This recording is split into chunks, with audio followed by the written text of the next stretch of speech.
हमारे लिए बहुत बड़ा कल्चर शॉक था कि हम कश्मीर के टेररिज्म को रिपोर्ट कर रहे हैं और हम गवर्नमेंट ऑफ इंडिया की व्यू को दे रहे हैं और साथ ही टेररिस्ट के भी व्यू को दे रहे हैं। वहाँ ये सीख मिली कि आपके अपने पर्सनल विचार जो भी हो वो रिफ्लेक्ट नहीं होने चाहिए, शो में नहीं होने चाहिए।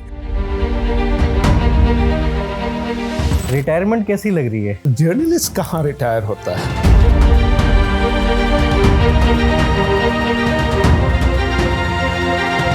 अभिवादन स्वीकार करिए रेहान फजल का। पहली पोस्टिंग आगरा में हुई, फिर उसके बाद पोर्ट ब्लेयर अंडमान निकोबार में पोस्टिंग हुई, वहां से पोस्टिंग हुई लखनऊ में। और जब आप अचानक से बीबीसी पहुंचे, बड़ा भारी डायलेमा कि भाई गवर्नमेंट ऑफ इंडिया की जॉब और आपको रिजाइन करना पड़ रहा है। हिंदुस्तान के जो लोग हैं, पॉलिटिकल पार्टियां खासकर, वो इस नैरेटिव को चलाती हैं कि बीबीसी बायस्ड है। पूरे बीबीसी को एक चश्मे से देखना वो शायद बहुत अच्छा क्राइटेरिया नहीं है, क्योंकि अलग अलग तरह के लोग काम कर रहे हैं। कलेक्टिव न्यूज रूम बनने के बाद क्या बदलाव आ गए हैं पुरानी बीबीसी और नई बीबीसी में? देखिए, कलेक्टिव न्यूज रूम एक तरह से कंटेंट प्रोवाइडर है। क्या आप मानते हैं कि भारत में पत्रकारिता इस समय उस स्थिति में है जहां से फिर से उसको बचाया जा सकता है? अब आप एक तरफ गवर्नमेंट कंट्रोल मीडिया ले लीजिए या प्राइवेट चैनल्स ले लीजिए, उनको सरकार में कोई पूरी चीज दिखाई नहीं देती। दूसरी तरफ आप यूट्यूबर्स को ले लीजिए, सो कॉल्ड, जो कि उन्हें सरकार में कोई अच्छी चीज दिखाई नहीं देती। फिर तो आप इंडिपेंडेंट जर्नलिस्ट कहाँ के? आप अपने आप को किसी पॉलिटिकल पार्टी का प्रवक्ता कहिए। जब 1971 में पाकिस्तान की सेना भारत के सामने हथियार डाल रही थी और नियाजी और general Arora instrument of surrender पर दस्तखत करने के लिए बैठे, तो आपको यकीन नहीं होगा किसी के पास पेन नहीं था। ऑल इंडिया रेडियो के संवाददाता गए हुए थे सुरजीत सेन, उन्होंने अपना पेन निकाल के दिया।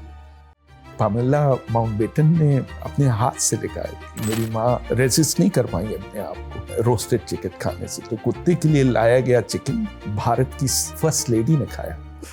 गुजरात दंगे जब चल रहे थे, आप उसको कवर करने जा रहे थे, और जब नाम पूछकर मार दिया जा रहा था, वो दृश्य जो आपके जहन में अब तक बचा हुआ है, ये आपने हमारी दुखती रग पे हाथ रखा है। हम इस पे बात करने से बचते हैं।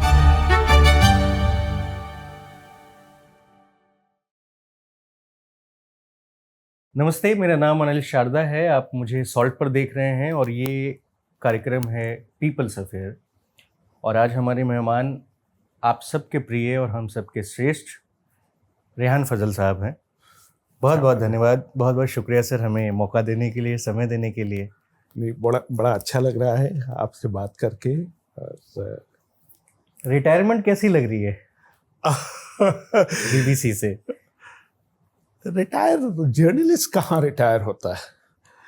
जर्नलिस्ट कभी नहीं रिटायर होता। मतलब ठीक है, एक ऑर्गेनाइजेशन को बहुत वक्त हो गया, थोड़ा उसको विदा किया, लेकिन जर्नलिस्ट कभी रिटायर नहीं होता। वो हमेशा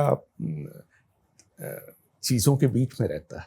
सर, मैं आपके बारे में जानना चाहता हूँ कि आप जब यूपीएससी के थ्रू ऑल इंडिया रेडियो में आए या बीबीसी में आए, उसके पहले इलाहाबाद जाके समझते हैं कि आपका जीवन कैसा रहा है, आपका परिवार कैसा रहा है।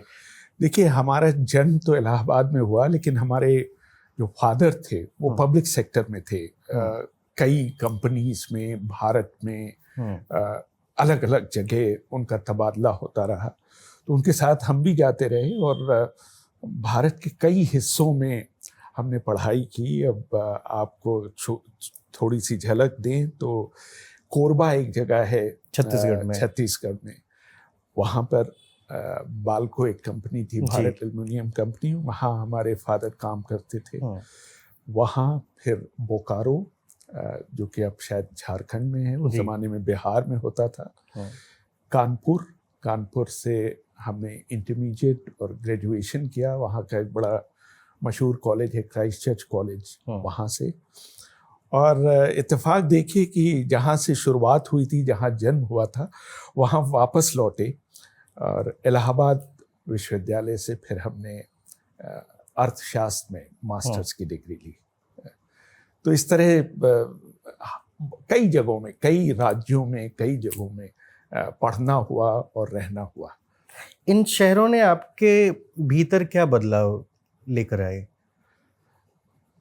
अब उस जमाने में ये एम नहीं था कि हमें पत्रकार बनना है, या ये सोच बिल्कुल भी नहीं थी कि इस पेशे में हम आएंगे।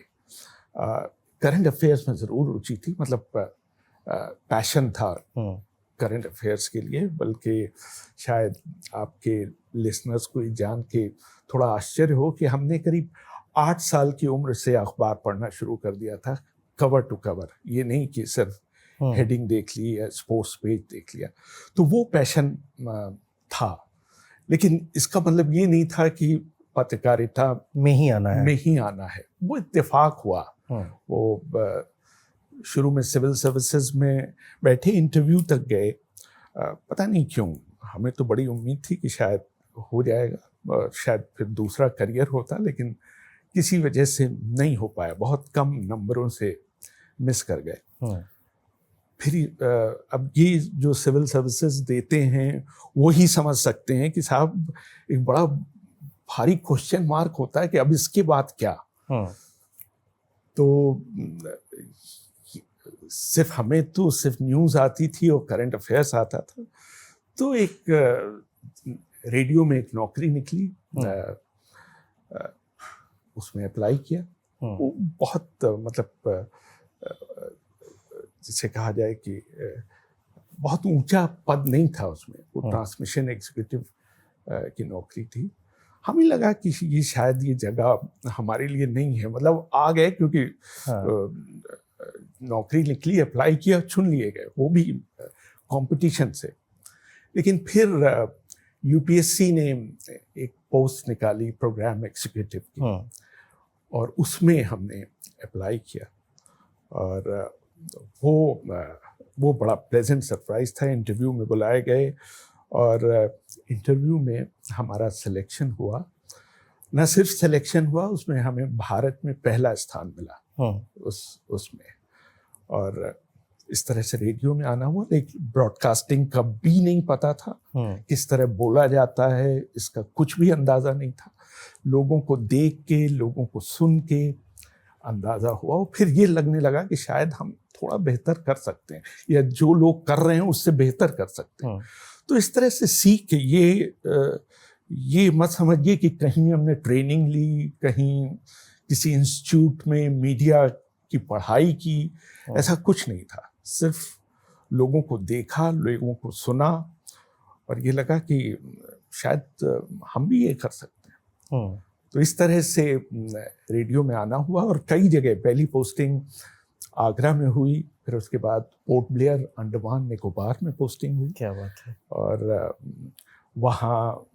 वहाँ बहुत ज़बरदस्त अनुभव हुआ अंडमान में, क्योंकि वहाँ कोई और मीडिया नहीं था। ना अखबार था, ना टेलीविज़न था, सिर्फ रेडियो था। और रेडियो से पहचान हुई, मतलब वहाँ आपको पहचाना जाने लगा। मतलब हम तो ग्रीन हॉर्न थे, बिल्कुल नौसिखिए थे। मुश्किल से 1 या 2 महीने का अनुभव था रेडियो का जब हम अंडमान गए। लेकिन जो हम शो करते थे, जो प्रोग्राम करते थे, उसकी वजह से लोग पहचानने लगे। और उसका सबसे बड़ा उदाहरण ये हुआ कि हमें भारत आना था। वहाँ उसको मेनलैंड कहा जाता है अगर आप इंडिया आते हैं। मेनलैंड आना था, और तमाम हवाई जहाज़ के टिकट सारे बुक हो चुके थे, और हमें शॉर्ट नोटिस पे एक ज़रूरी काम से आना था। और वो उस ज़माने में वो बुकिंग, ऑनलाइन बुकिंग वगैरह नहीं होती थी, आपको इन पर्सन जाके बुक कराना होता था। तो वो टिकट बुक कराने गए, और उसने कहा साहब नहीं, कोई सवाल ही नहीं, सारा बुकिंग पूरी हो चुकी। बोले आपका शुभ नाम? हमने अपना नाम बताया। बोले अरे आप रेहान फजल। तो फौरन उसने अपने लोगों को इशारा किया, और फिर धीमे से कहा कि साहब एक सीट आपके लिए है, आप जा सकते हैं। तो ये पहली बार ये अनुभव हुआ कि मीडिया में रहते हुए, और रेडियो जैसी चीज जो कि फैशनेबल नहीं थी उस जमाने में, टेलीविजन आ चुका था, और रेडियो को बहुत सेकेंडरी वो माना जाता था। लेकिन ये लगा कि साहब ये कोई पहचान रहा है। और वहाँ पे आलम ये होता था कि वो हम स्पोर्ट्स का शो करते थे, और जब वो शो होता था तो वहाँ पोर्ट ब्लेयर में जो चाय की दुकान पर वो फुल वॉल्यूम पर वो व्यक्ति हमारा जब शो आता था उसको लगाता था और वहाँ भीड़ लग जाती थी उसको सुनने के लिए, क्योंकि थोड़ा डिफरेंट होता था। हमारी शुरू से ये रही कि ऐसी कोई चीज़ हमेशा अपने शो में ऐसी चीज़ लाई जाए जो शायद लोगों को पता ना हो या उसको कहने का अंदाज दूसरा हो। तो कई बार तो सिर्फ किक्स पाने के लिए हम वहाँ जाकर खड़े हो जाते थे लोगों के बीच में और अपना ही शो सुनते थे। उनके और वो लोग मतलब ज़्यादातर तारीफ होती थी, कुछ लोग मतलब क्रिटिसाइज भी करते थे। तो ये एक बड़ा जैसे कहते हैं कि किक मिलना कि पब्लिक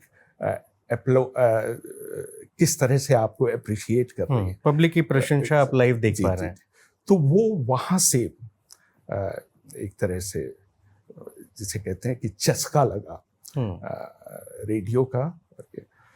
और फिर वहाँ से पोस्टिंग हुई लखनऊ में। लखनऊ कैपिटल स्टेशन था, वहाँ बहुत कुछ नया करने को था। वहाँ भी हमें स्पोर्ट्स शो दिया गया क्योंकि स्पोर्ट्स में हमारी दिलचस्पी थी। तो वो भी बहुत अलग किस्म का शो था और वो तमाम पूरे यूपी का हर स्टेशन उसे ब्रॉडकास्ट करता था। और उसमें भी जैसे कहते हैं क्रिटिकल एक्लेम मिला वहाँ भी। और जब आप अचानक से बीबीसी पहुँचे, उसकी भी बड़ी दिलचस्प कहानी है। बीबीसी की एक पोस्ट एडवर्टाइज हुई प्रोड्यूसर की लंदन के लिए, बुश हाउस के लिए। और उसमें हमने अप्लाई किया और अप्लाई करने के बाद रिटन टेस्ट का न्योता आया दिल्ली में, ब्रिटिश काउंसिल में रिटन टेस्ट था। और खासा मुश्किल रिटन टेस्ट जिसे आप कह सकते हैं। और उसमें कई जो भारत के कई दिग्गज पत्रकार, हम नाम नहीं लेंगे लेकिन जो बड़े नाम हैं वो उसमें शामिल थे, उस रिटन टेस्ट में बैठे हुए थे। तो हम तो देख के ही थोड़े से परेशान हुए कि यहाँ हमारे लिए कोई चांस नहीं है। इतने बड़े बड़े लोग, उस जमाने में भी उनका नाम था, समझ लीजिए। उसमें कुछ प्रोफेसर थे, कुछ मीडिया के बड़े नाम थे। तो रिटन टेस्ट हुआ और रिटन टेस्ट के बाद फिर वॉइस टेस्ट हुआ। उसमें हमें लगा कि वॉइस टेस्ट में हमारा एज है, क्योंकि एक डिस्पैच पढ़ने के लिए कहा गया था। और वो डिस्पैच हमने पढ़ा जैसे पढ़ा जाना चाहिए।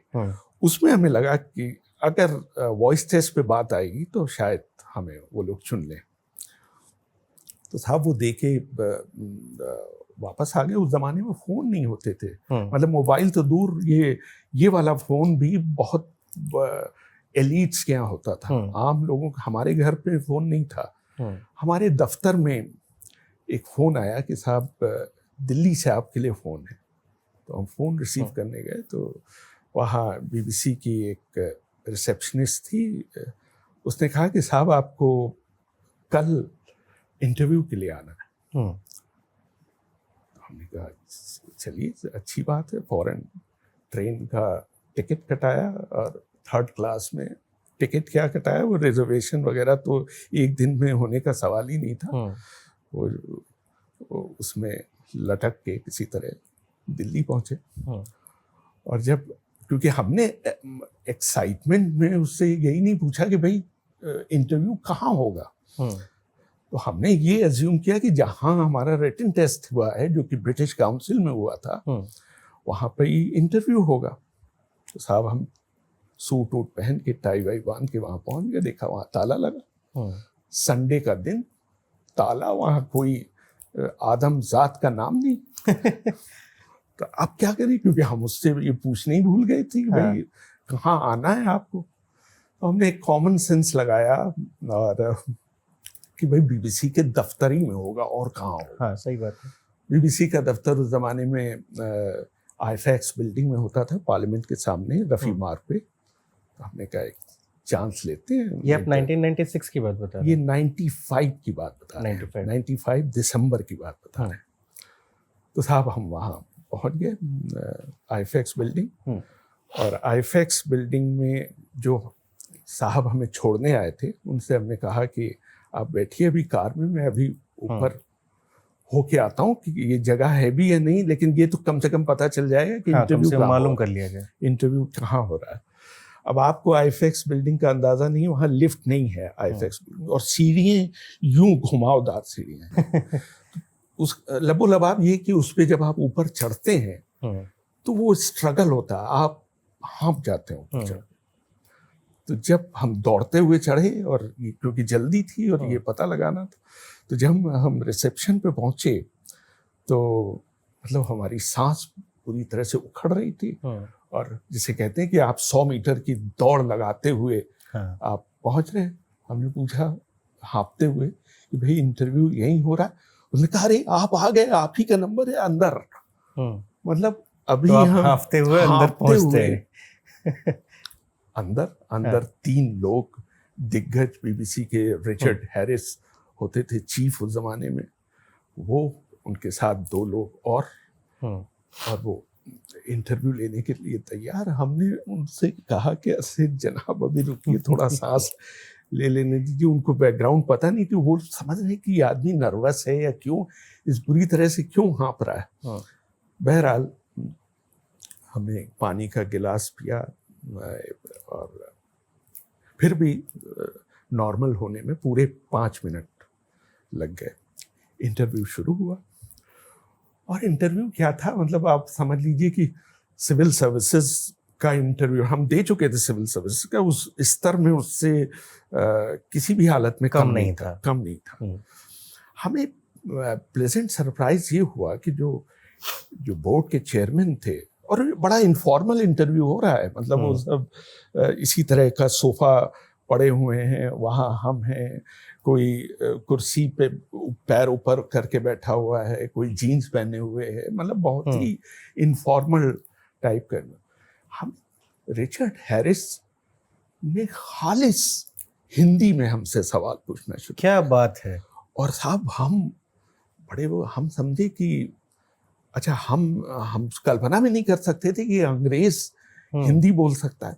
हम जवाब दें अंग्रेजी में, मतलब हमने सोचा कि अंग्रेज बात कर रहा है, वो शायद हमारे लिहाज में हमसे हिंदी में बोल रहा है। हमने कहा हम इसको क्यों इससे बताएं कि हम अंग्रेजी बोल सकते हैं। नहीं, अंग्रेजी ये बात नहीं थी। हमने ये था कि ये कहीं लिहाज में तो ऐसा नहीं कर रहे। हाँ, ओके।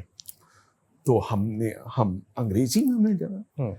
तो रिचर्ड हैरिस ने और रिचर्ड हैरिस इतने बड़े हिंदी दात हैं कि मतलब शायद 4थे या 5वें मिनट में उन्होंने एक शेर पढ़ दिया। तो मतलब परेशान होने वाली बात ही थी। इतना ताल्लुकात थे उनके हिंदी के साथ। बहरहाल इंटरव्यू हुआ, और उन्होंने बेसिकली हमारे पॉलिटिकल इंक्लिनेशन को टेस्ट करने की कोशिश की, क्योंकि बीबीसी में इस बात का बड़ा ख्याल रखा जाता है कि भाई पॉलिटिकली आप बायस तो नहीं है। तो उनका सवाल था, वो बड़ा पॉइंटेड सवाल था कि बीजेपी का क्या फ्यूचर देखते हैं आप? क्या ये लोग भारत पे राज कर पाएंगे? ये 1995 है, बीबीसी सत्ता में नहीं आई थी। तो हमने जवाब दिया, हमने कहा क्यों नहीं, बिल्कुल आ सकते हैं, लेकिन हमने एक राइडर लगाया कि अगर आप भारत के 15% अल्पसंख्यकों को दरकिनार करके, यानी उनका एक भी वोट न पाकर सत्ता में आने का ख्वाब देखें, तो ये कुछ ज़्यादा होगा, ये शायद मुश्किल होगा। आपको उनका भी कुछ न कुछ प्रतिशत अपने पक्ष में करना होगा। ये बात उनको थोड़ी दिलचस्प लगी कि कोई आदमी इस तरह से बात कर रहा है। बड़ा ऑप्टिमिस्टिक हमने व्यू दिया, बाकायदा एनालाइज करके। बहरहाल कुल उसमें कुछ ऐसे भी सवाल थे जिनका जवाब हम नहीं दे पाए, लेकिन फीलिंग ये थी कि हमारा हमने रीजनेबली ठीक ठाक किया है। ये फीलिंग करीब घंटे भर तक वो इंटरव्यू चला और रिचर्ड हैरिस ने कहा चलिए मैं आपको बाहर तक छोड़ता हूँ। ये एक सिर्फ शायद बीबीसी में हमने ये परंपरा देखी कि जो चीफ होता है बोर्ड का वो आपको बाहर तक छोड़ने आता है, दरवाजे तक छोड़ने आता है, मतलब ये एक प्रोटोकॉल है ये वो। तो रिचर्ड हैरिस हमें छोड़ने आए, फिर धीमे से बोले कि भाई कितना पैसा आपका लगा किराए का। वो हमने बता दिया। वो थर्ड क्लास से गए थे तो शायद 200-250 रुपये उन्होंने नकद 250 रुपये निकाल के हमारे हाथ में रखे और फिर हाथ मिलाते हुए उन्होंने ये सेंटेंस कहा कि आपसे जल्द मुलाकात होगी। ये एक मतलब वो था, मतलब पॉइंटर था। लेकिन उस वक्त हमें नहीं रजिस्टर हुआ, ये बाद में रजिस्टर हुआ कि इन्होंने ये क्यों कहा कि आपसे जल्द मुलाकात होगी। हमने सोचा कि शायद कर्टसी के नाते लोग कहते हैं कि ग्लैड टू मीट यू। तो आपको लग रहा था कि हो गया है? नहीं, उस वक्त नहीं लगा, वक्त नहीं लगा ये। उस वक्त ये लगा कि ये शायद मतलब उसमें कह रहे हैं कर्टसी के नाम। तो साहब वहाँ से आ गए घर। 4 दिन बाद रजिस्टर्ड लेटर से अपॉइंटमेंट लेटर हमारे पास पहुंचा लखनऊ और उसमें था कि आपको 2 साल के लिए चुना जाता है बीबीसी में। और आपका बड़ा अच्छा लगा आपसे बात करके, आपने जिस तरह से सवालों के जवाब दिए हम सब लोग बड़े इम्प्रेस हुए उससे। लेकिन हम ये सजेस्ट करेंगे कि आप अपनी नौकरी ना छोड़ें, क्योंकि आप गवर्नमेंट ऑफ इंडिया के लिए काम कर रहे हैं, क्योंकि हम आपको सिर्फ 2 साल का कॉन्ट्रैक्ट दे रहे हैं। 2 साल के बाद आपको वापस यहीं आना होगा। तो बोले मैं रिचर्ड हैरिस का एक नोट था कि मैं ये कर सकता हूँ कि मैं ऑल इंडिया रेडियो के डायरेक्टर जनरल से मिलूं और आपके बारे में बात करूं कि साहब इनको मैंने चुन लिया है, हमने 2 साल का इनको 2 साल का आप लीव दे दें। 2 साल बाद आपको 2 साल की लॉन्ग लीव दे दें, लीव विदाउट पे, ये ज्वाइन कर लेंगे आपको। तो साहब हमने कहा ठीक है। हमने अप्लाई किया, यहाँ से आउटराइट रिजेक्शन, स्क्रैचिंग पेन से कि साहब नहीं, सवाल ही नहीं उठता। अगर आपको बीबीसी में जाना था तो आपको पहले हमें बताना चाहिए था। मतलब अप्लाई करते वक्त आप हमसे कहते कि हम बीबीसी में हम अप्लाई कर रहे हैं, तब हम इस पे सोच सकते थे। आपके पास कोई चारा नहीं है रिजाइन करने। अगर आप जाना चाहते हैं तो आपको रिजाइन तो आपको आप साहब परिवार में बड़ा भारी डायलेमा कि भाई गवर्नमेंट ऑफ इंडिया की जॉब और क्लास 1 पोजीशन और आपको रिजाइन करना पड़ रहा है। तो उस समय हमारी वाइफ ने हमको बहुत सपोर्ट किया। हमारी वाइफ भी ऑल इंडिया रेडियो में थी और वो भी ऊंचे पद पर थी। तो उन्होंने कहा कि कोई बात नहीं, हम तो हैं ही, आप जाएं। तो साहब हमने रिजाइन किया ऑल इंडिया रेडियो से और लंदन पहुंच गए। तो इस तरह लंदन जाना हो, बहुत ही डरे सहमे हुए कि भाई 2 साल ज़्यादा समय होता नहीं है, क्या पता नहीं क्या होगा। तो उन्होंने सबसे पहले हमें दिल्ली दफ्तर में 1 महीने काम करने के लिए कहा कि थोड़ा आप यहाँ की वर्किंग समझ लें। तो उसका भी एक बड़ा दिलचस्प किस्सा है कि साहब एक दिन हमें जो ज्वाइन किए हुए शायद 3 या 4 दिन हुए थे। एक दिन पूरे दफ्तर पार्टी मोड में था। पूरे दफ्तर को किसी की शादी, किसी एम्प्लॉई की शादी हो रही थी, उसमें जाना था। तो उन्होंने कहा कि ये तो अभी है, ये संभाल लेंगे हमारे लिए। रात का शो होता था 10:30 बजे का। बोले वहाँ से लंदन से कोई मांग आएगी तो एक डिस्पैच बना के दे देंगे। अब साहब उन्हें ये पता ही नहीं था कि हमें कंप्यूटर खोलना ही नहीं आता, मतलब लॉगिन करना कंप्यूटर उस जमाने में, ये हम बात कर रहे हैं 96 की, आप लोग शायद थोड़ा बहुत सीख गए हो, हमने कंप्यूटर छुआ भी नहीं था अपनी जिंदगी में। वो सब पूरा दफ्तर छोड़ के चला गया, पूरा आदम ना आदम जात, पूरे दफ्तर में अकेले हम, और एकदम से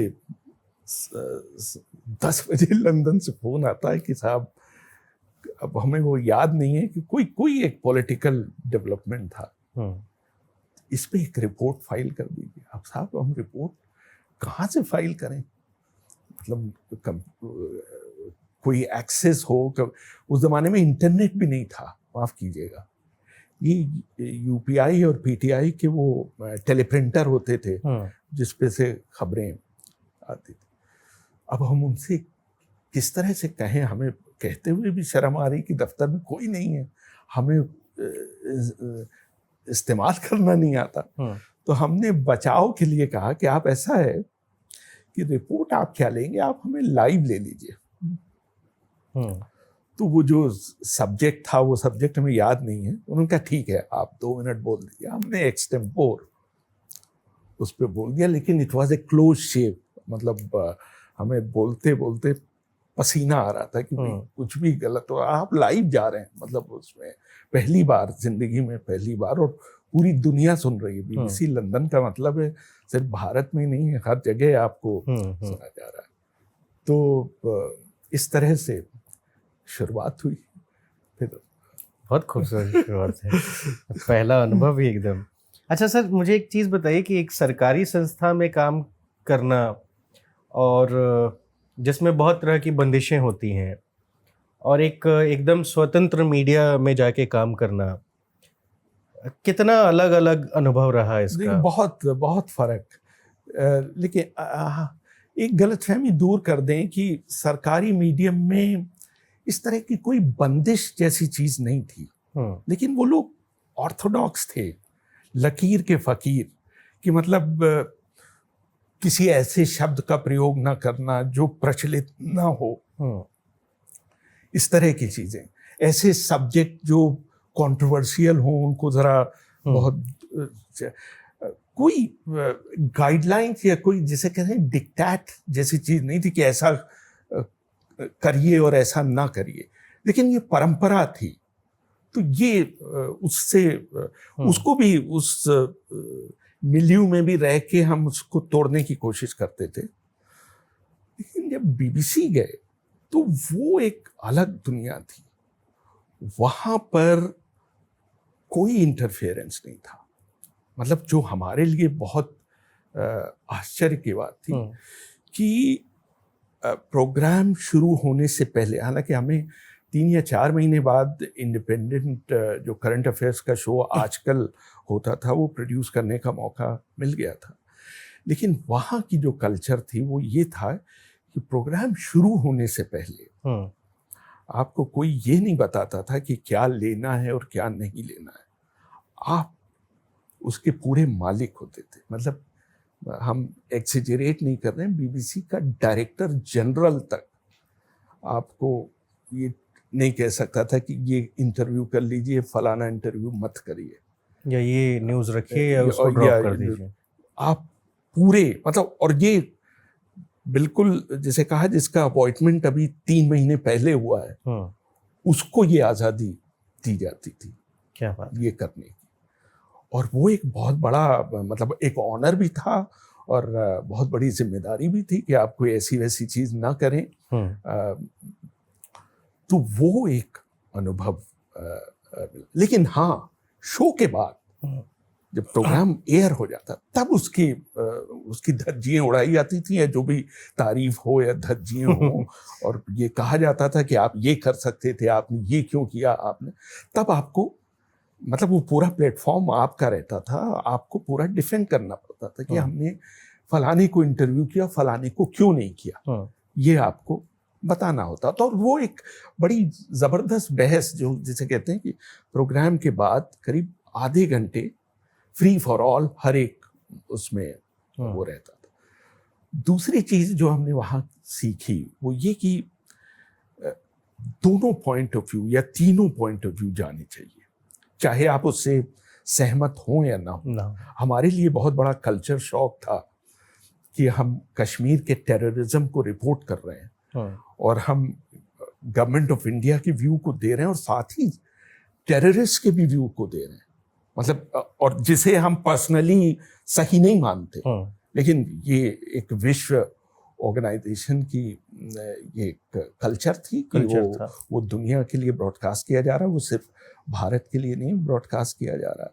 और फिर कई चीज़ें थी, जैसे टेररिज्म शब्द का प्रयोग न करना, आतंकवाद शब्द का प्रयोग न करना, हम लोग चरमपंथी शब्द प्रयोग करते, तो उसका भी डेफिनेशन था कि भाई कुछ लोग किसी देश के लिए स्वतंत्रता सेनानी हो सकते हैं और कुछ लोगों के लिए आतंकवादी हो सकते हैं। और आपको सिर्फ एक देश नहीं सुन रहा, आप पाकिस्तान में भी सुने जा रहे हैं, आप अफगानिस्तान में भी सुने जा रहे हैं, तो वो बैलेंस बनाना ज़रूरी था, जो कि हम बड़े असहज हुए इस उससे कि साहब हम सो कॉल्ड आतंकवादियों को भी प्लेटफॉर्म दे रहे हैं, उनसे भी इंटरव्यू कर रहे हैं। तो वहाँ ये सीख मिली कि आपके अपने पर्सनल विचार जो भी हों वो रिफ्लेक्ट नहीं होने चाहिए, शो में नहीं होने चाहिए। ये नहीं पता चलना चाहिए कि आपकी क्या पॉलिटिकल इंक्लिनेशन क्या है या क्या विचारधारा है। अब एक आध आपको उदाहरण दें इसका, हमने एक शो किया था, एक हमें जिम्मेदारी दी गई थी 1971 के भारत पाकिस्तान युद्ध के बारे में एक डॉक्यूमेंट्री बनाने की, और हमने अपनी समझ में बड़ी अच्छी डॉक्यूमेंट्री बनाई। उसमें सैम मानेकशॉ का इंटरव्यू किया, जनरल जेकब का इंटरव्यू किया, जगजीत सिंह अरोड़ा का किया, और भी कई लोग इंटरव्यू। तो ऐसे ही हमने सोचा कि क्योंकि ये प्रेस्टीजियस शो है, ये कुछ लोगों को सुना दिया जाए पहले एयर होने से पहले। हालांकि वो ज़रूरी नहीं था हमारे लिए, लेकिन हमने सोचा to be on the safer side because it is a sensitive issue, it's a prestigious issue. तो हमने सुना है, साहब पहला कमेंट ये आया कि क्या आपने पाकिस्तान से कोई व्यू लिया? तो हमने कहा नहीं। साहब बोले पाकिस्तान से लेना चाहिए। हमने कहा इट्स व्हाट्स इंडियाज मोमेंट, ये भारत का मोमेंट था, भारत ने जीत दर्ज की थी। तो हमने सोचा कि भारत के लोगों को ही किया है। बोले नहीं, पाकिस्तान रिसीविंग एंड पे था, वो लोग क्या सोच रहे थे। तो फिर हमने एक दिन का समय और लिया और लाहौर फोन मिलाकर जनरल A.A.K. नियाज़ी, जिन्होंने हथियार डाले थे, उनका इंटरव्यू लिया और वो शो फिर गया। और फिर उसकी बड़ी तारीफ हुई कि साहब पाकिस्तान का, और वो उन्होंने बड़ा कंट्रोवर्शियल स्टेटमेंट दिया उसमें, मतलब वो हेडलाइन ग्रैबर टाइप का कोई, मतलब उस समय की कोई ऐसी चीज़ उन्होंने कही और वो लिया। तब तो ये सीख वहाँ से मिली कि आपको कोई भी पक्ष को छोड़ना नहीं है, मतलब उनका भी व्यू लेना है, चाहे दिल पे पत्थर रख के आप लें। मतलब कहने का मतलब आप उससे अग्री करते हो या ना करते हो। तो इस तरह के बीसियों उदाहरण आए कि इस तरह से आपको करना चाहिए। तो ये फर्क था वहाँ से, और होराइजन बड़ा था। यहाँ आप देश के लिए या कहिए प्रदेश के लिए, उस इलाके के लिए ब्रॉडकास्ट कर रहे थे, यहाँ रिलेटिवली एक बड़े कैनवास पे ब्रॉडकास्ट कर रहे थे। तो वो स्तर एक इंटरनेशनल न्यूज़ मीडिया का वो मेंटेन करना था। तो जब इस तरह के निष्पक्ष और विश्व के लिए बनाए गए कंटेंट या डॉक्यूमेंट्री को जब आप बात करते हैं कि हम बना रहे हैं, तो हिंदुस्तान के जो लोग हैं, पॉलिटिकल पार्टियां खासकर, वो इस नैरेटिव को चलाती हैं कि BBC बायस्ड है। देखिए, कोई भी ऐसी खबर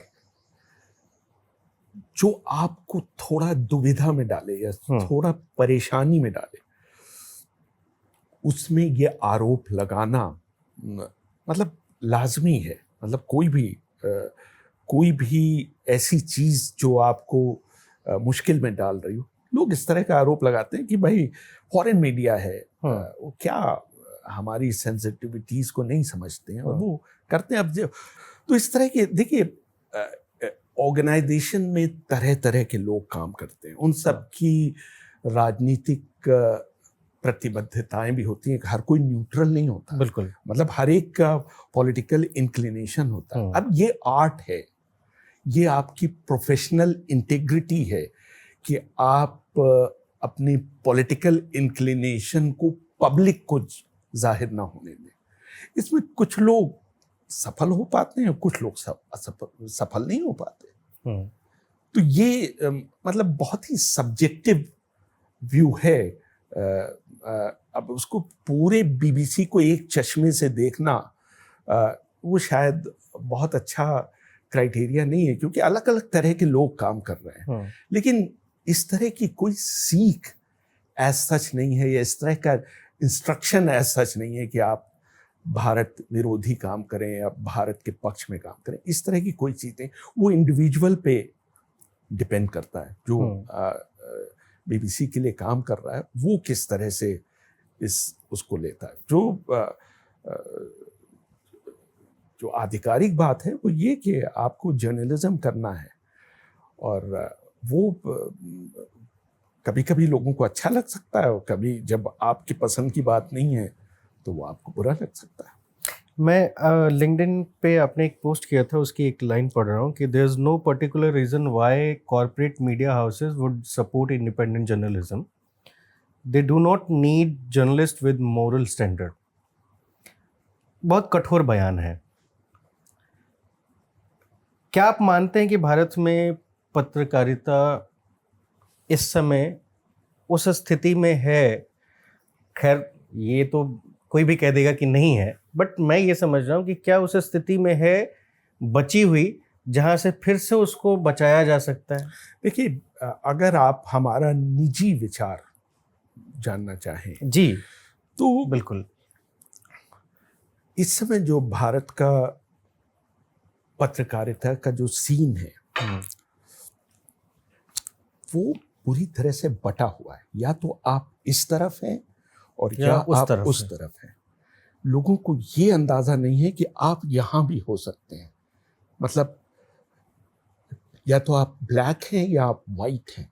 लोगों को ये लोग कल्पना भी नहीं कर पा रहे कि आप ग्रे भी हो सकते हैं। और ग्रे जर्नलिज्म को कोई सुनना भी नहीं चाह रहा है। दिक्कत ये है कि अब आप एक तरफ गवर्नमेंट कंट्रोल मीडिया ले लीजिए या प्राइवेट चैनल्स ले लीजिए, वो उनके पास उनको सरकार में कोई पूरी चीज दिखाई नहीं देती। दूसरी तरफ आप यूट्यूबर्स को ले लीजिए, सो कॉल्ड, जो कि उन्हें सरकार में कोई अच्छी चीज दिखाई नहीं देती। तो ये अतिशयोक्ति है दोनों तरफ, जो कि नहीं होनी चाहिए। मतलब आप बहुत अच्छे आदमी हैं, लेकिन आप में एक या दो अवगुण भी होंगे, उनका भी जिक्र हो। या आप बहुत खराब आदमी हैं, आप में एक आध तो अच्छी चीज होगी, तो वो उसको बताइए। तो यहां से आप, अगर ये हमारा मानना है कि अगर आप ऐसा करते हैं तब आपकी क्रेडिबिलिटी बढ़ती है, तब आपको लोग गंभीरता से लेना शुरू करते हैं। लोग कहते हैं कि साहब ये कह रहे हैं, इसमें दम है इनकी बात में।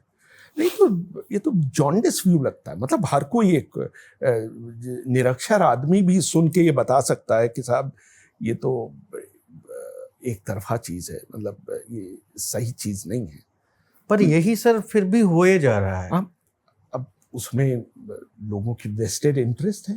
अब साहब अगर आप सरकार के खिलाफ बात करते हैं तो आपकी एक्सेस दूर होती है सरकार से, आपको इंटरव्यूज मिलने बंद हो जाते हैं, लोग आपका फोन उठाना बंद कर देते हैं। ये मतलब हमारा भी इस तरह का एक्सपीरियंस रहा है कि अगर आपने किसी को क्रिटिसाइज किया है तो वो समझता है कि आपका दुश्मन है वो। तो वो आपसे बात नहीं करता, आपको हर तरह की एक्सेस मिलना बंद हो जाती है। और फिर छोटे छोटे फेवर्स होते हैं, वो लोग उनके लिए बड़े महत्वपूर्ण होते हैं कि साहब ये मिलें, ये हम ऐसा करें तो हमें इस तरह के फेवर्स मिलेंगे। तो इस उसमें आप पक्षपाती होते हैं, मतलब आप वो बात नहीं करते जो आपको करनी चाहिए, या बहुत एक तरफा बात करते हैं। तो ये दोनों तरफ है, दोनों तरफ नहीं होना चाहिए। वो भी बहुत, जैसे कहे, अनजस्टिफाइड है कि आपको बहुत खराबियां हैं वर्तमान सरकार में, लेकिन कुछ तो अच्छी चीजें हैं, एक या दो तीन उनका। मतलब जो विरोध में है सर, उनके कंटेंट में कभी ये दिखाई नहीं देता है। वो लगता है कि सरकार की किसी एक पॉलिसी का उन लोगों ने कहा है कि ये पॉलिसी बहुत अच्छी रही है। आपको कुछ अच्छा दिखता ही नहीं सरकार में। हाँ, कुछ भी अच्छा नहीं दिखता। मतलब वो फिर तो आप इंडिपेंडेंट जर्नलिस्ट कहाँ के, आप अपने आप को किसी पॉलिटिकल पार्टी का प्रवक्ता कहिए। आप क्यों अपने आप को जर्नलिस्ट कर रहे हैं? और ये दूसरी तरफ भी वही चीज है, सेम कि हर चीज में वाह और इवन सरकार से कोई गलती हो जाए तो उसको जी लीपापोती करने आ जाएंगे। ऐसा ये एक आदर्श जर्नलिज्म नहीं है। और जितने जो बड़े इंटरनेशनल ऑर्गेनाइजेशन हैं वो उस पे काम नहीं कर। और यही वजह है कि वो देश बहुत से देशों में अलोकप्रिय होते हैं, क्योंकि वो स्टीरियोटाइप जो सरकार सुनना चाहती है वो बातें नहीं करते। बीबीसी को कितने ही देशों में बैन किया गया। चीन का उदाहरण ले लीजिए, ईरान का उदाहरण ले लीजिए, भारत के बारे में आपको पता है। तो होता है। तो कलेक्टिव न्यूज़ रूम बनने के बाद क्या बदलाव आ गए हैं पुरानी बीबीसी और नई बीबीसी में? देखिए, कलेक्टिव न्यूज़ रूम एक तरह से कंटेंट प्रोवाइडर है। वो बीबीसी को कंटेंट देता है। बीबीसी एक बहुत ही रोबस्ट प्रक्रिया है कि वो उस कंटेंट को वेट करती है कि ये बीबीसी लायक है या नहीं है, और तब जाके वो ब्रॉडकास्ट होता है। लेकिन वो बात तो नहीं है जो उस जमाने में होती थी या जो पहले होती थी। वो फैसिलिटीज, वो सिक्योरिटीज, जी वो चीज़ नहीं है। मतलब जिसे कहा जाए, पत्रकारिता के मूल्यों को जीवित रखने की कोशिश की जाती है, लेकिन उस जमाने की बीबीसी और आज के जमाने की बीबीसी में बहुत फर्क है। एक और घटना मुझे याद है, आपने शायद कहीं पे बताया है, गुजरात दंगे जब चल रहे थे, आप उसको कवर करने जा रहे थे, और जब नाम पूछकर मार दिया जा रहा था, तो जाहिर सी चीज़ है, अगर उनको पता होता कि आप रेहान फजल हैं, रितु नहीं है या ऋतिक नहीं है, तो आप मार दिए जाते हैं। वो अनुभव, वो दृश्य जो आपके जहन में अब तक बचा हुआ है, ये आपने हमारी दुखती रग पे हाथ रखा है। हम इस पे बात करने से बचते हैं। इसके बारे में बहुत कुछ लिखा जा चुका है। जब भी कोई गुजरात दंगों की एनिवर्सरी आती है, दुनिया भर के चैनल, इवन बीबीसी के अंदर के लोग हमें घेरते हैं कि साहब आप याद करिए और वो करिए। हम इससे हमेशा बचने की कोशिश करते हैं। हमारा मानना ये है कि वन शुड मूव ऑन। ठीक है, उसको दिल से लगाकर नहीं रखना चाहिए। भारत में अगर बुरे लोग हैं तो अच्छे लोगों की भी कमी नहीं है। तो ये चीज़ें, it's part of the game. कोई इस घटना को लेकर एक पूरे भारत की पत्रकारिता को या एक विचारधारा को कटघरे में खड़ा किया जाए, ये हमारा मानना नहीं है। और उसको दोबारा दोहराने से कोई फायदा नहीं। ये पब्लिक डोमेन में है, श्रोता और सारे लोग जानते हैं। ब्लो बाय ब्लो अकाउंट है उसका, उससे उसको मैं इसमें इस सवाल में दूसरी चीज़ जोड़ लेता हूँ। फिर जब उस तरह की घटना गुजरात में होती है, और जब एक आदमी, यानी कि मतलब एक वर्ग, वो जिस भी धर्म से आता हो, उसमें इस बात का रोष पैदा हो जाना कि भाई ये आदमी ऐसा नहीं है तो इसको मार दिया जाएगा। हम चाहे बिल्किस बानो की बात कर सकते हैं, उसमें बहुत सारे ऐसे पीड़ित लोग हैं जिनकी बात होनी चाहिए। ये विचार कहाँ ट्रिगर करता है कि इंसान पागल हो जाता है सर? देखिए, ये सांप्रदायिक दंगे या जिसे कहा जाए कि धर्म के नाम पर विभाजन, ये नई चीज नहीं है। ये अगर हम बहुत मिडीवल हिस्ट्री में जाएं तो औरंगजेब और दारा शिकोह के बीच यही चीज थी। मतलब कुछ लोगों का कहना है कि पाकिस्तान की स्थापना की नींव वहां रखी गई जब भारत ने औरंगजेब को चुना और दारा शिकोह को दरकिनार कर दिया। मतलब स्थितियां जो भी रही, तो ये नई चीज नहीं है। लेकिन जिसे कहा जाए कि गुड सेंस ऑलवेज प्रिवेल्स। अभी तक उन लोगों की ज्यादा पूछ रही थी जो इस तरह के धार्मिक उन्माद में यकीन नहीं करते थे।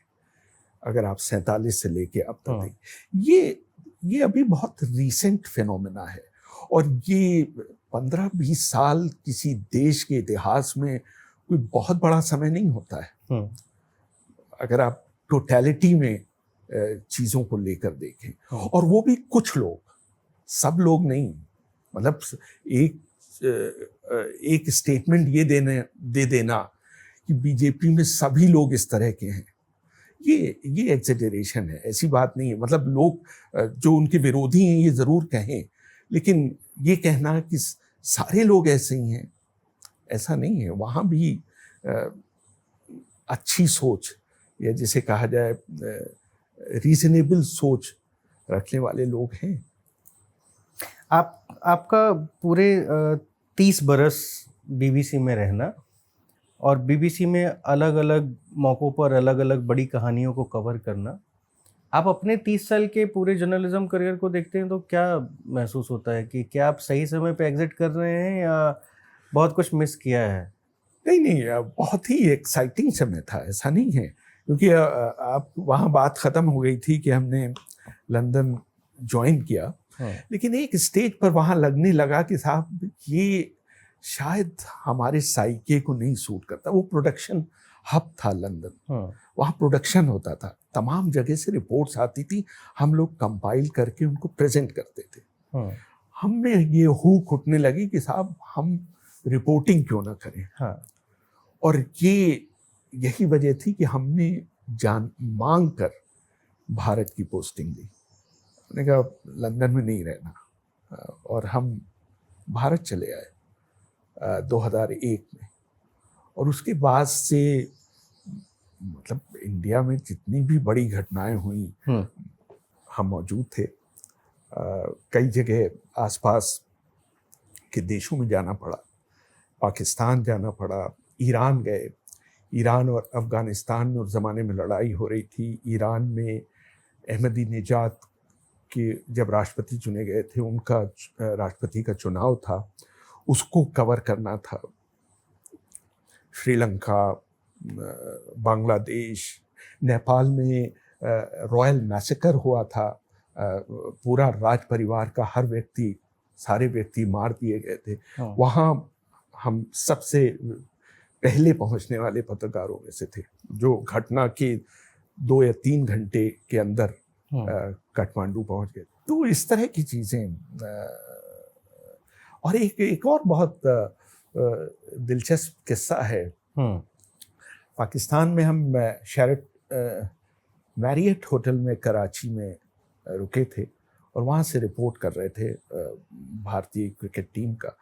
वहाँ पर पाकिस्तान में भी लोग बीबीसी को सुनते हैं, तो हमारे एक बहुत पुराने जिसे कहा जाए जानने वाले, जिनसे जो हमारे फादर को जानते थे, मतलब हमसे उनकी मुलाकात नहीं हुई थी, तो उनको लगा कि जब रिपोर्ट में कराची डेटलाइन आई तो उन्होंने कहा ये कराची में है। तो उन्होंने हमें ढूंढने की हर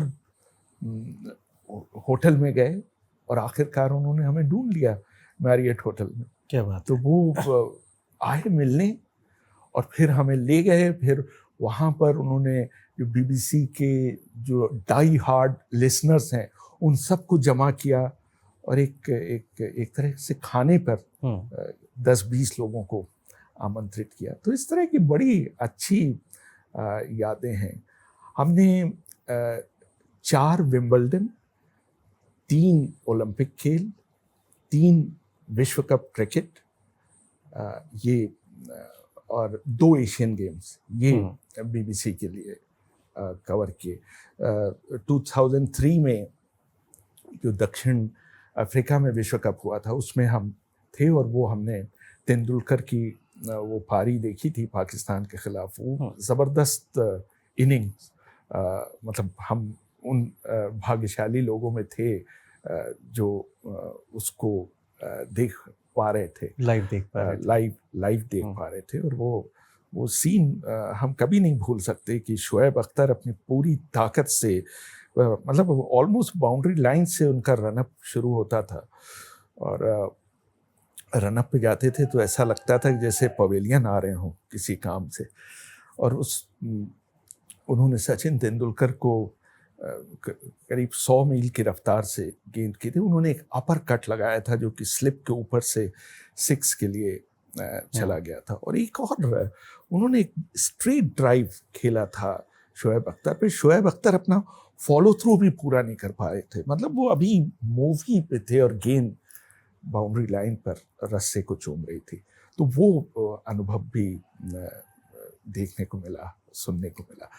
मैं एक सवाल पूछता हूँ सर, आपने इंदिरा गांधी पर विस्तार से काम किया है। इमरजेंसी ऑपरेशन ब्लू स्टार, उनकी हत्या, प्रभात जोशी वाले एपिसोड में आपने PV नरसिम्हा राव के हवाले से 6 दिसंबर 1992 के बारे में बहुत कुछ बताया। मुझे 6 दिसंबर 1992 के बारे में आपके नज़रिए से सुनना चाहता हूँ। देखिए साहब, ये बहुत पुरानी बात है। अब हर चीज़ आपको याद नहीं रहती, शॉर्ट में जितना, लेकिन हम आपको लब्बो लबाब ये बताएं, घटना नहीं बताएंगे, घटना पूरी दुनिया को पता है। लेकिन हमारा जो एंगल होता है किसी भी चीज़ को कवर करने का, वो ये होता है कि एक तो ये कि बैलेंस्ड हो, मतलब उसमें दोनों पक्ष आए। मतलब अगर हम मार्क टेली की बात कर रहे हैं, मार्क टेली वहाँ पे मौजूद थे और वो आंखों देखा विवरण बता रहे थे, तो हम मुरली मनोहर जोशी की भी बात करें और उमा भारती की भी बात करें, जो वहाँ चिल्ला कर कह रही थी एक पार्लियामेंट में उन्होंने कहा था एक धक्का और दो। तो ये एक वो होता है कि ये नहीं कि आप सिर्फ एक तरफा आपने बात कर दी, दोनों पक्ष देने की बात होती है। तीसरी बात ये कि वो चीजें जो पब्लिक डोमेन में नहीं है, वो चीजें जो किसी आर्टिकल में नहीं है, वो चीजें जो विकिपीडिया में नहीं है, जो गूगल करने पे नहीं मिलती, उन चीजों को लाने की कोशिश करते हैं। और आई फॉर डिटेल, आप कहें क्यों आपको लोग सुनते हैं, वो आई फॉर डिटेल है। मतलब छोटी छोटी चीजें जिनकी तरफ लोगों का ध्यान नहीं जाता। अब आपको एक उदाहरण दें कि जब 1971 में पाकिस्तान की सेना भारत के सामने हथियार डाल रही थी और नियाजी और जनरल अरोड़ा उस पे इंस्ट्रूमेंट ऑफ सरेंडर पर दस्तखत करने के लिए बैठे, तो आपको यकीन नहीं होगा किसी के पास पेन नहीं था कि उस पे दस्तखत कैसे किया जाए। तो पेन वहां पर ऑल इंडिया रेडियो के संवाददाता गए हुए थे शुरजीत सेन, उन्होंने अपना पेन निकाल के दिया और उससे उस पर दस्तखत किए गए। तो ये इस तरह की चीजें जो कि हम नहीं समझते कि 20 प्रोग्राम बनाए गए होंगे या शो किए गए होंगे 1971 की वॉर पे, लेकिन ये डिटेल निकाल के लाना, और ये विवेचना में दिखता है। हर एक कहानी, मतलब जैसे लग रहा है कि आप आंख बंद कर लीजिए और रेहान साहब को सुनिए। कोशिश ये होती है कि ऐसी चीजें लाने की कोशिश की जाए जिसमें लोगों की दिलचस्पी भी हो और लोगों को पता ना हो। ये शायद इसकी सफलता का राज है। एक और देखिए, एक और बड़ी दिलचस्प घटना है। 1947 में जब लॉर्ड माउंटबेटन अपनी पत्नी के साथ भारत के गवर्नर जनरल या वायसराय का कार्यभार संभालने आए, तो उस समय के ब्रिटेन से आ रहे थे जब पूरा ब्रिटेन, जिसे कहा जाए युद्ध की विभीषिका की वजह से वहाँ राशन लागू था, लोगों को हफ्ते में 1 ब्रेड मिलती थी, 2 अंडे मिलते थे, हर चीज पे राशन था, मतलब बड़े से बड़े लोग। तो वो उस बैकग्राउंड से भारत पधारे थे। तो राष्ट्रपति भवन, जो उस जमाने में गवर्नमेंट हाउस कहलाता था, वहां घुसकर जब वो आई लेडी माउंटबेटन, तो उन्होंने इच्छा प्रकट की कि हमारे कुत्ते के लिए कुछ खाना लाइए, कुछ हमारा जो डॉग है उसके लिए। तो राष्ट्रपति भवन के बैरे एक रोस्टेड चिकन ट्रे में रखकर कुत्ते साहब के लिए लेके गए कि ये उनके लिए। और ये उस समय के ब्रिटेन से आ रही थी जहां इसकी कल्पना भी नहीं की जा सकती थी कि कोई चिकन, रोस्टेड चिकन कोई खा सकता है, वो भी कुत्ते को। हाँ, अब ये कुत्ते को भूल जाइए। उन्होंने कहा, उन्होंने खुद लिखती हैं, मतलब उनकी लड़की लिख रही है अपने मेमोइर्स में कि मेरी माँ ने बेरर को बाहर भेजा, कमरे का दरवाजा बंद किया, टॉयलेट में गई, बाथरूम में गई और वो चिकन खुद खा गई। बोले कि कुत्ते की ऐसी तैसी हमें मिले, वो खुद खा गई चिकन। तो ये घटना है। अब ये आपको कहीं नहीं मिलेगा इस तरह का विवरण, और ये सत्य है। पामेला माउंटबेटन ने मतलब अपने हाथ से लिखा है कि मेरी माँ रेजिस्ट नहीं कर पाई अपने आप को रोस्टेड चिकन खाने से, तो कुत्ते के लिए लाया गया चिकन भारत की फर्स्ट लेडी ने खाया। तो इस तरह की कहानियों को ढूंढने की कोशिश होती है। शुक्रिया सर, हमें समय देने के लिए, हमसे बातचीत करने के लिए। बहुत और अच्छा आपको लगा। ये बातचीत कैसी लगी सर? बहुत अच्छा लगा, बहुत अच्छा लगा, थोड़ा डिफरेंट था, है ना? शुक्रिया सर, धन्यवाद।